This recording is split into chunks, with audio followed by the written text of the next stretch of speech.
നമുക്കിന്നൊരു കാടും കാട്ടിലെ മൃഗങ്ങളെയും ഒന്ന് സെറ്റ് ചെയ്താലോ? എവിടാന്നല്ലേ, വേറൊരിടത്തുമല്ല, കേക്കിന്റെ മുകളിൽ തന്നെ. ഇനി കാട് ഇളകി വരുമോന്നൊന്നും എനിക്കറിയില്ല. അങ്ങനെ ഇരുന്നപ്പോൾ വന്നൊരു ഓർഡർ ആണ് ജംഗിൾ തീം കേക്ക് വേണം എന്നുള്ളത്. പെട്ടെന്നുള്ള ഓർഡർ ആയതുകൊണ്ട് ഞാൻ കസ്റ്റമറോട് ആദ്യമേ പറഞ്ഞിരുന്നു, എൻ്റെ കയ്യിൽ കാട്ടിലെ എല്ലാ മൃഗങ്ങളും ഒന്നും കാണത്തില്ല, എൻ്റെ കയ്യിലുള്ള മൃഗങ്ങളെ വെച്ചിട്ട് ഞാനൊരു കാട് ഉണ്ടാക്കാം എന്നുള്ളത്.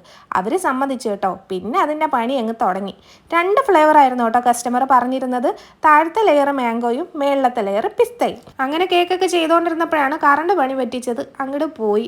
പിന്നെ 1-2 മണിക്കൂർ ജഗ പുക. പിന്നെ കേക്കൊക്കെ സ്റ്റാക്ക് ചെയ്ത് കഴിഞ്ഞപ്പോഴാണ് കറണ്ട് വന്നത്. കറണ്ട് വന്നതിന് ശേഷമാണ് പിന്നെ നമ്മൾ എയർ ബ്രഷ് കളർ കൊടുത്തത് കേട്ടോ. അങ്ങനെ ഒരുവിധം നന്നായിട്ട് കസ്റ്റമർ പറഞ്ഞ കളർ കൊടുത്തിട്ടുണ്ടെന്നാണ് എൻ്റെ വിശ്വാസം. ഇനിയല്ലേ പണി. കാട്ടിലെ ഓരോന്നിനും ഈ കേക്കിൻ്റെ പുറത്ത് കൊണ്ട് ഇരുത്തണ്ടേ. ടോപ്പ് ലെയർ നമ്മുടെ രാജാവിനെ തന്നെ വെച്ചു കേട്ടോ. ഒരു ഗമയായിട്ട് അവിടെ ഇരിക്കട്ടെന്നേ.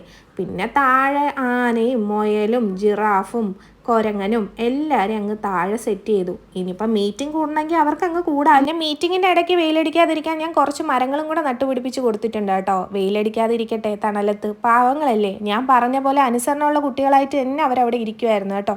അങ്ങനെ ചെയ്ത് കഴിഞ്ഞപ്പോൾ എനിക്ക് ഭയങ്കരമായിട്ട് ഇഷ്ടപ്പെട്ടു കേട്ടോ. കസ്റ്റമറിനും നന്നായിട്ട് ഇഷ്ടപ്പെട്ടു. നിങ്ങൾക്ക് ഇഷ്ടപ്പെട്ടോ ഇല്ലയോ എന്നുള്ളത് ഉറപ്പായിട്ട് കമൻറ്റ് ചെയ്യണേ. അപ്പോൾ ഇന്നത്തെ വീഡിയോ ഇത്രയേ ഉള്ളൂ. ഇനി നമുക്ക് അടുത്ത വീഡിയോ കാണാം. അതുവരെ ടാറ്റാ.